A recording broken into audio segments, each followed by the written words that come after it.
বাংলাদেশে এই মুহূর্তে ডিজিটাল প্রযুক্তি নির্ভর উদ্যোগের ব্যাপক সম্প্রসারণ হয়েছে। তরুণ উদ্যোক্তারা নানা ধরনের উদ্যোগ গ্রহণ করছেন এবং সেক্ষেত্রে ডিজিটাল প্রযুক্তিগুলো একটা পার্ট অ্যান্ড পার্সেল হিসেবে কাজ করছে।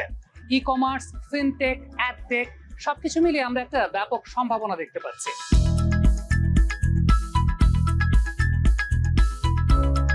ডিজিটাল উদ্যোক্তা ওয়ার্ডটা অনেক বড়। যে কোনো উদ্যোগ ফার্স্ট, দেন হচ্ছে ডিজিটাল। আমি যদি একটা ছোট্ট আমার পেট ফুড নিয়ে কাজ করি, সেটাও একটা উদ্যোগ। স্টার্টআপ বা আমাদের ডিজিটাল উদ্যোগগুলা হচ্ছে কি ইনোভেশনস নিয়ে কাজ করে, নতুন বিষয় নিয়ে কাজ করে, একটা এক্সাইটমেন্ট যে আমরা অল্প সময়ে অল্প রিসোর্স দিয়ে যেন বেটার আউটকাম পাইতে পারি, এই ধরনের বিষয়গুলো নিয়ে কাজ করে এবং টেক ড্রিভেন, টেকনোলজি ড্রিভেন।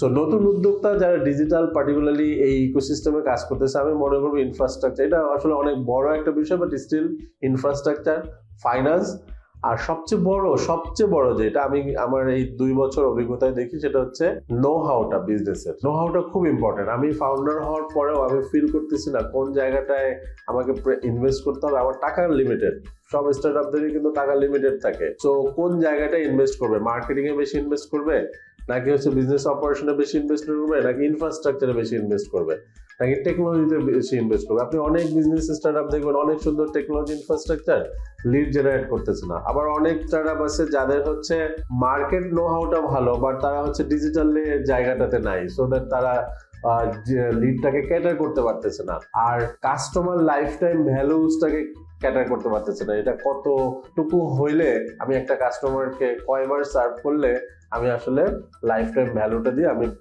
প্রফিটেবিলিটিতে যেতে পারবো।